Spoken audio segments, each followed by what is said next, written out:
Welcome to The Source, where we combine the headlines with in-depth conversations with the newsmakers themselves. I'm Pinky Webb. Today on the program, a lawmaker warns Filipinos need to brace for the possibility of the Philippine peso continuing to weaken against the US dollar.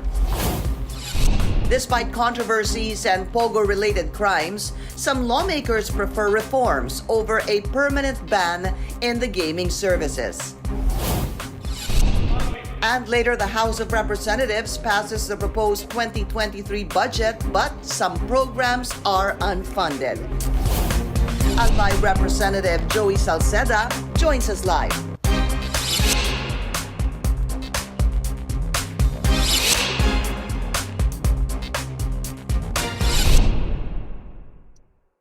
Some analysts and economists predict that the Philippine peso may hit the 60 peso mark against the US dollar. The peso has been plunging in recent days, averaging from about 58 to 59 pesos per dollar. A lawmaker urges the government to institute economic reforms and address the needs of poor Filipinos who are severely affected by the peso performance. Let's go straight to the source of the story. We have Albay Representative Joey Salceda. Congressman Salceda, welcome back to the source.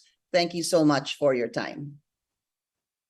Yeah, good morning, Pinky. Sir, the peso ended at 58.97 versus the US dollar yesterday. Let's try to understand first the situation.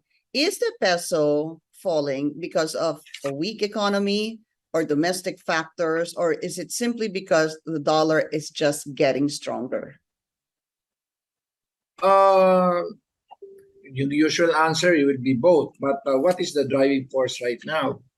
Kasi if it's some of our structural weaknesses, then it should have been falling after all.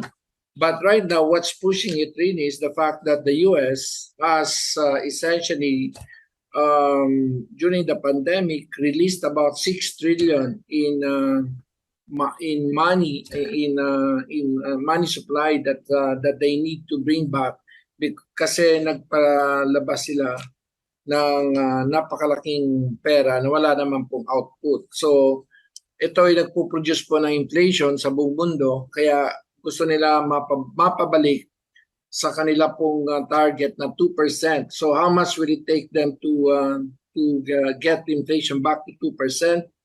I think they need about an additional 400 basis points of increases, and that will push the peso to 65 basically. Mm-hmm. So is that why there was a report in maybe over a week ago, that you were saying that the peso could actually fall to either a 65 or 68 peso level? Opo. Tinignan ko naman kasi yung mga cathartic periods natin sa Pilipinas kung saan may very visible driving force. Pwede nga magsimula nung mag-Philip first, tapos lipat tayo ng decontrol, panahon po ito ni Makapagal. Yung peso po nag-depreciate ng 49. So kung yun ang gagamitin, aabot tayo ng 73.80. Pero nung Marcos naman, pre-export devaluation, bumagsak tayo ng 41, so aabot tayo ng 70. Kung titingnan natin yung Aquino assassination, bumagsak tayo ng 58, aabot tayo ng 78. Kung yung Noble coup, 60 pesos. Kung Asian financial crisis, aabot tayo ng 67. Kung yung EDSA 2, mini revolution, aabot tayo ng 61. So ang average na ay 68. So basically, you have a range for me because I don't think the US has already done, nagawa na nila yung kailangan nila para may balik nila yung kanilang sariling inflation to 2%. At mismo po ang ECB, yung Euro naman, nagsasabi na ang kanilang priority ay hindi growth kundi controlling inflation. Okay, so with that in mind, what can we do? What can the Philippine government do to siguro avert the further weakening of the peso? Ay, wala ka na masyadong magagawa. Dapat tanggapin mo yan as a given. at gawin mo na lang kung paano unang-una mapasiguro na may pagkain ng lahat ng tao. So that's the first thing, because 25% of our entire food supply is actually imported and therefore very susceptible to the peso. So immediately, yung ginagastos po ng mga lowest 70% will increase by 5%. So yun ang kailangan natin pong pasiguraduhin, that there is food on the table. You know, in periods, in crisis periods like this, the first thing is you assure is really to pasiguraduhin na yung ating po food supply or food security, or in simple language is agriculture. Opo. So are you saying that we are at a crisis period? Hindi naman crisis, kasi ito na sinasabi ko lang, may kumbaga sa Albay, kami naman ay binabagyo naman lagi eh. Pero dapat yung pinaghahandaan namin na pagdating ng bagyo, may pagkain kami doon sa bahay, at yung aming pong bubong ay may bato na. Ang ibig ko sabihin, ano ba gagawin mo na may ganito? Because I think for most economies, it's a given that the US needs to 5% disinflation. And that 5% disinflation means a lot of dollar appreciation. So which means peso depreciation. So ang kung ganyan po na katulad sa amin, na given sa amin na may bagyo, puputok ang bulkan, ano bang gagawin mo? So it's quite important when you said that 25% of our food supply is imported. Let's just put a balance here, Kong Joey, if you will, no? So yung kasing paglakas ng dollar ay nakakatulong sa mga OFW sa kanilang remittances pag kanilang inuwi dito sa Pilipinas para tulungan yung kanilang mga pamilya, hindi ho ba? But then that also, on the flip side, affects businesses. Sabi niyo na nga, 25% of food supply is imported, hindi ho ba? And a lot of other businesses actually import products abroad, hence magiging mas mahal po ang kanilang ini-import. So how does one strike a balance between siguro yung weakening peso and the strengthening of the dollar? Actually, may konting problema din tayo dyan. Kasi nga, ang imports natin umaabot na 139 billion. Tapos yung ating exports ay umaabot lang ng 107. So meron tayong 39 billion dollars na talagang kailangan mapandingan. Nasusuportahan naman po ito ng ating pong mga BPO, ng ating OFW. Pero pag tinitingnan nyo, kahit yan po, may red flag na. Kasi yung ating pong BOP, balance of payments, is at right now, it's at about 8% of total GDP. That's not very good signal, because that is probably one of the highest over the past 10 years. So ibig sabihin may $7 billion, $8 billion tayo na balance of payments. Although we have a very strong GIR, kasi nung panahon po nung pandemic, umutang tayo ng mura. So kaya napalaki po ng ating GIR. So kung in pursuit of your question, how far can you push pa the OFW? In other words, our dollar earners. Ang dollar earner natin, simple lang, OFW, BPO, tapos mining, which is now the largest non-BPO, non-electronic exports of the Philippines. And then, of course, you would have tourism, basically. So you need to push these dollar earners. But I don't think that would be enough at this point, because it would take medium-term effort. It will have, you will get their positive impacts in the medium term pa. So, very important is when you said that kailangan paghandaan natin ito. Inihalin tulad nyo nga ho sa kapag may darating na bagyo or puputok mo yung bulkan, kailangan maghanda tayo. What should government do to be able to provide affordable food for the Filipino people? Kaya nga, well, maganda nga dahil ang pinakamataas pong increase from almost 130 naging 180 yung ating pong investment po sa agriculture. But again, it will take time. So pero ngayong taon pa lang, that is in 2023, wherein the biggest increase in agricultural budget is in the budget. So but preliminarily, I think we have secured our rice. I think kaso every Tom, Dick, and Harry in our agriculture in our bahay kubo essentially yung lahat na halos lahat ng ating kinakain may imported portion yon. So yung isa po nagawa po ng ating Pangulo ay siyempre na siya po ay napasiguro na yung ating rice supply kung mga kontrata at nakapag-angkat na po tayo. Sana pumasok na yung ating urea dahil nasa planting season na tayo. Kailangan natin po ang fertilizer para mapasiguro po ang bumper crop next year. When we talk about the rice, Kong Joey, please tell us, are we going to expect an increase in the prices ng pagbenta po ng bigas o mananatili ho ito at the same price until the year end? Pinag-aralan ko aakyat yan ng mga 3 to 5 pesos kasi gawa nga number one, externally, you have the Yangtze drought for almost 80 days already. And downstream, you have the Mekong River, which is being affected by it.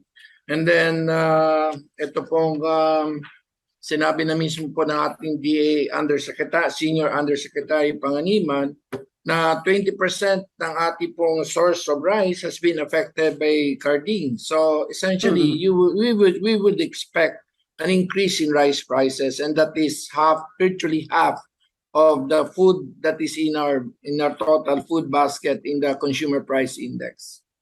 So asahan na po natin yan, yung pagtaas ng presyo ng bigas, sabi niyo po yon. What about other food items? Aangat sila dahil po bumabagsak ang peso. Dahil dati, nagsimula talaga to last year, mga June, nagsimula po yung peso, yung recent bottom natin was at 47.56 in June 4, 2021. So basically from there till now, you would expect some change, well, of course, increases due to currency adjustments in at least first dahil sa gasolina, dahil although pababa na siya, pero still it's higher year on year. And of course, you have 25% of your entire food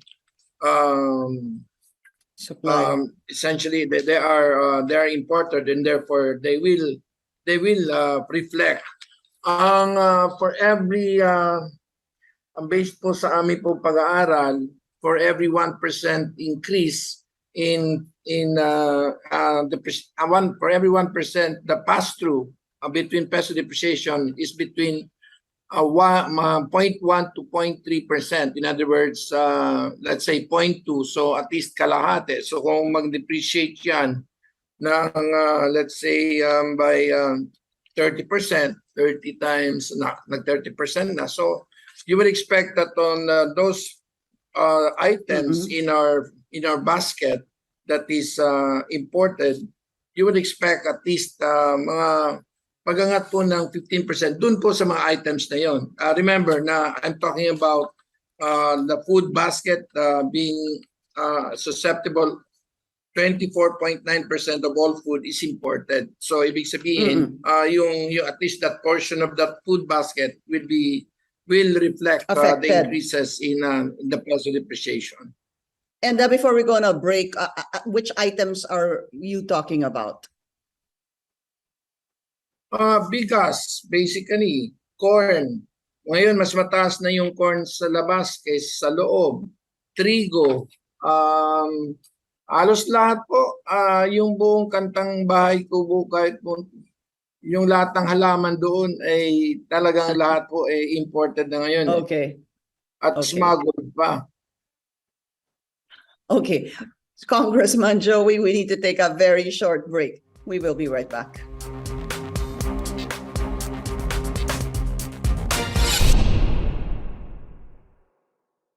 You're watching The Source on CNN Philippines. I'm Pinky Webb. Our source today, Albay Representative Joey Salceda. Congressman, there was a report from the Philippine Statistics Authority that said that the average income of a family annually fell by 2%. That was an average of about 313,000 in a year in 2018. Bumaba na po daw yan ng 307,000 in 2021. Ang sabi nga po ng Ibon Foundation, this is a pinch in falling income and rising prices. So the question, sir, is how will this affect the spending power of the Filipinos? And siguro ganito na lang, sir. How long are prices, how much longer can we expect prices to increase, and when can we expect things to get better? Well, at pag tinuloy-tuloy ng US, maabot na nila yung tinatawag nilang target para po mapababa yung inflation sa 2%. You would expect the oil prices to come down, all the other prices. Pero just to put yung sinabi po ng PSA o ng Ibon, alam mo, ang tunay na hindi napapansin, the real killer right now on ordinary families is the fact we're spending 54 billion more a month. Times 12, that's about almost 700 billion in incremental power cost due to the increase in coal from $70 to $400. So that's the real killer right now, and that's not being discussed. For example, in some electric co-ops, they started with 9 and they're now ending up with 17 to 19 pesos per kilowatt hours. That's the real killer actually right now. So the 2% that further aggravates the situation. But what needs to be, what the government needs to confront really, and is really how to address high power costs, not only because it's affecting our consumer, it's also affecting our global competitiveness. Yeah, and how should government address that? Alam mo, laki-laki kasi, sobra. Halimbawa, nakikita mo yung away dyan sa ERC ng Meralco at saka ng San Miguel, di ba? Kasi yung kontrata nila na wala akong pass-through ng fuel conversion. Akala kasi ng mga Pilipino, ang coal hindi na aakyat. Umakyat from $70 to $400. So, I think there are suggestions that the government should give financing should finance at least for the next 6 months yung mga bills, kasi marami dyan mapuputulan dahil hindi nila kakayanin bayaran, you know, dahil nga po dyan na you will have a 700 billion punch on the purchasing power of the ordinary consumers. So I think there are suggestions for Land Bank to finance all the consumers. But my own thinking is that this thing has been with us even before this increase in power costs and this depreciation of the dollar. The Philippines has been number 2 in terms of power costs. So what my real suggestion is for all these excesses in the WESM and all these stranded coal power plants, probably we can put up, let's say, some instrument like a CB ball or a PSAM2, where we put at least about 1.3 trillion, including everything, all the excesses due to the oligopolistic nature of our power sector, and then let's kumbaga stretch it for the next 100 years. So in other words, yung power cost adjustment will be pushed I'm using here an extreme, but essentially what I'm trying to say is that we need to stretch the payment for this very huge Okay. power cost adjustment for ordinary Filipinos. All right. Okay. Kong, again, I need to take a very short break. We need to talk about POGOs and of course the budget, but we will be right back.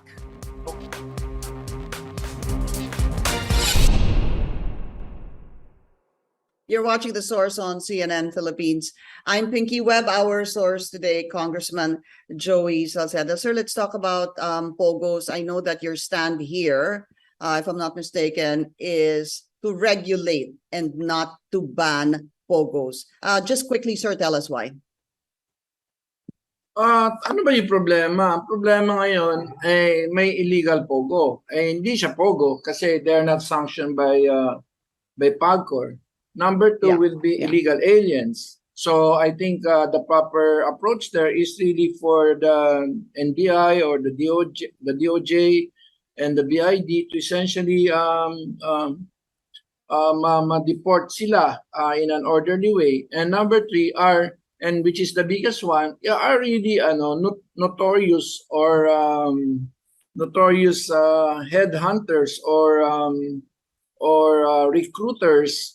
Kasi pag yung mga nakikita mo na dalawang bagay, no? Yung nangyari sa Pasig, mga 200 yon. Yung nangyari doon sa Angeles, mga 200 yon. May nag-recruit sa isang POGO na 200, dinala dyan sa Pasig. Siyempre, nagreklamo po yung POGO na nawala ng kasi since the pandemic, ang China has been very strict in allowing their citizens from not migrating, from working abroad. So basically, ang basic input dyan sa POGO are Mandarin-speaking Chinese. So what we have essentially witnessed, some people want to call it kidnapping, but that's essentially a recruiter brought them to another POGO operator and of course hinabol. At yun din na nangyari po dun sa Angeles. So, hindi ko sinasabi, ang mas worried nga ako dyan, dahil may mga human rights din po yan, mga illegal, let's call them either illegal aliens or especially these people na nasangkot dahil po nga dyan sa away ng mga POGO na the one here in Pasig is between two legitimate POGOs actually. Meron o nag-recruit doon sa Cavite, dinala dyan sa Pasig. So, hinabol po kasi ang hirap-hirap maghanap. Alam mo nung kataas-taasan niya, mga 478,000 yan. Ngayon, ang POGO na lang, ang workers sa POGO na ay nasa 45,000. And almost half of that is Filipino already. So, but is this a point that needs to be recognized, sir? That Senator Pimentel was saying that to simplify this really is to ban. Sinasabi po ni Senator Pimentel, the way to simplify this issue by banning POGOs is to actually ban POGOs kasi nagagamit din daw po yung mga legal POGOs ginagamit na front para sa mga illegal POGOs. Do you agree, sir? Di lalo yung mga illegal, di lalo sila nag-illegal, they will go underground. And then you will just worsen the so-called social cost of POGOs. Because it is enabled, nung sinara natin yung isabong, lumabas yung e-bingo. Ngayon, puro e-casino. Kahit buksan mo lang po yung iPhone mo, ang dami kang mahanap dyan na mga, essentially, mga gambling platforms that essentially are born because of the digitalization. So, question, can you stop digitalization? You can't. And can you stop gambling from partaking of digitalization? You can't.